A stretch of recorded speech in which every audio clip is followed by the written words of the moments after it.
안녕하세요. 오늘은 에베소서 6장 그 10절부터 18절 말씀을 좀 깊이 들여다볼까 합니다. 아, 네. 영적 싸움에 대한 아주 중요한 말씀들이죠. 맞아요. 이게 그냥 비유가 아니라 우리 신앙생활에서 실제로 겪게 되는 그런 싸움에 대한 이야기잖아요. 그래서 오늘 저희는 이 영적 전투의 본질이 뭔지, 그리고 여기서 말하는 하나님의 전신갑주가 구체적으로 어떤 의미인지 좀 명확하게 알아보는 게 목표입니다. 좋습니다. 특히 그 시작부터 핵심을 짚고 넘어가야 할 것 같아요. 12절 말씀이요. 12절. 네. 우리의 씨름은 혈과 육을 상대하는 것이 아니요. 이 부분, 이게 정말 중요하거든요. 그렇죠. 우리가 싸우는 대상이 눈에 보이는 사람이나 그런 상황이 아니라는 거잖아요. 네, 바로 그거예요. 통치자들, 권세들, 어둠의 세상 주관자들, 하늘에 있는 악한 영들. 그러니까 보이지 않는 영적인 존재들과의 싸움이다. 이걸 먼저 딱 인지해야 한다는 거죠. 이게 사실 일상에서 겪는 어려움이나 갈등 속에서 놓치기 쉬운 부분 같아요. 자꾸 사람 탓, 환경 탓을 하게 되니까요. 맞아요. 그래서 이 인식이 중요해요. 내가 지금 겪는 이 힘듦이 어쩌면 그 배우의 영적인 공격이 있을 수 있겠다. 이렇게 생각하는 것만으로도 관점이 확 달라지거든요. 그럼 그 보이지 않는 근데 강력한 마귀의 관계, 11절에 나오죠. 이 관계에 맞서려면 우리가 어떻게 해야 할까요? 그 답이 바로 10절에 먼저 나오죠. 주 안에서와 그 힘의 능력으로 강건하여지라. 우리의 힘이 아니라 주님의 힘으로. 네, 우리 스스로는 절대 상대가 안 되니까요.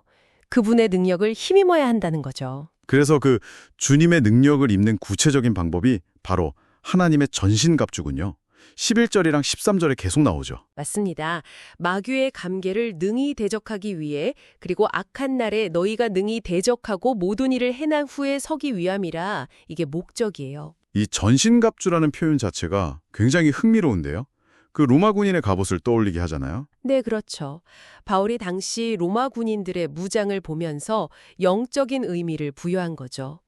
각 부분이 다 상징하는 바가 명확해요. 어떤 부분들로 이루어져 있는지, 이게 실제 우리 삶에서 어떻게 작용하는 건지 좀 더 자세히 설명해 주실 수 있을까요? 그럼요.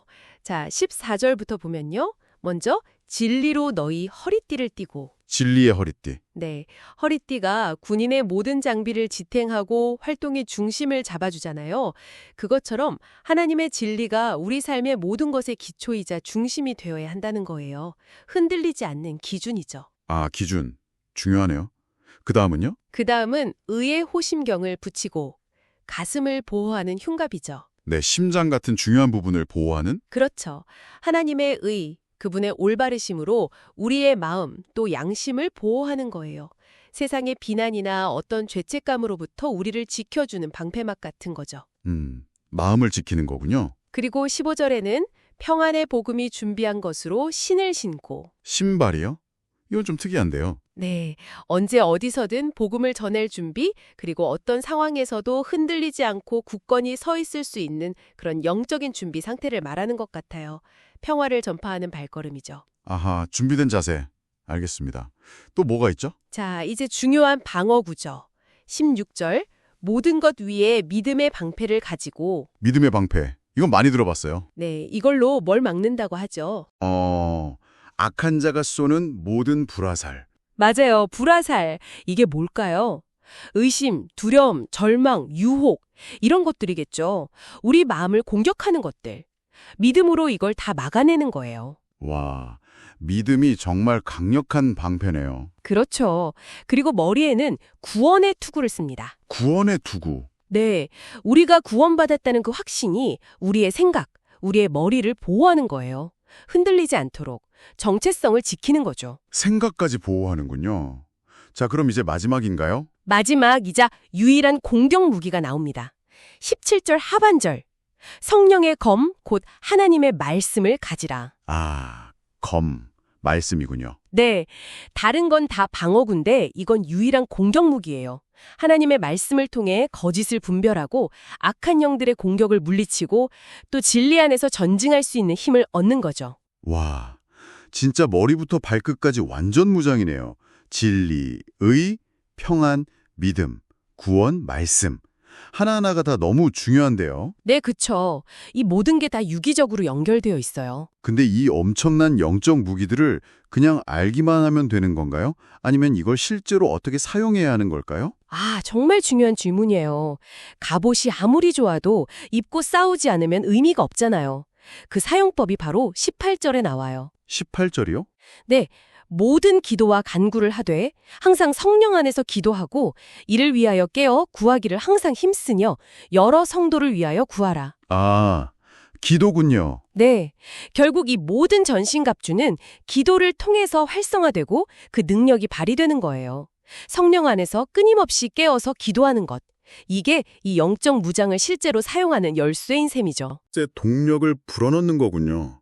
그냥 장식품이 아니라 실제 작동하게 만드는. 정확해요. 기도는 이 갑옷을 입고 싸우는 우리의 호흡과 같다고 할 수 있겠죠. 오늘 말씀을 쭉 들어보니까 우리가 신앙생활하면서 겪는 어려움들이 단순한 문제가 아닐 수 있다는 걸 다시 한번 깨닫게 됩니다. 그 배후에 이런 영적 싸움이 있다는 걸 인식하는 것 자체가 정말 중요하겠어요. 네, 그렇죠. 문제의 본질을 바로 보는 눈이 필요한 거죠. 우리의 싸움은 사람이 아니라 악한 영들이라는 것.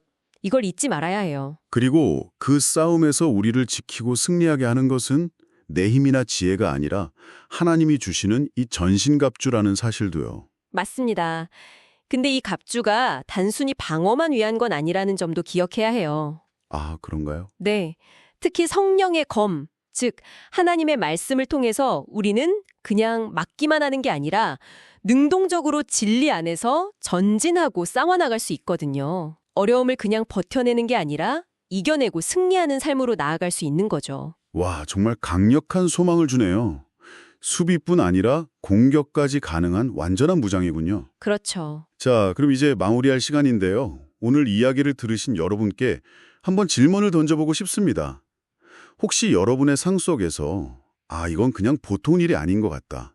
뭔가 보이지 않는 싸움이 있는 것 같다. 느껴지는 영역이 있으신가요? 그리고 오늘 살펴본 이 하나님의 전신갑주 중에서 지금 나에게 가장 필요하다. 혹은 내가 좀 더 붙잡아야겠다 싶은 부분은 무엇인가요? 진리의 허리띠, 의의 호심경, 아니면 믿음의 방패나 성령의 검. 네. 한번 스스로 점검해보는 시간이 되면 좋겠네요. 깊이 생각해 보시는 그런 계기가 되기를 바랍니다.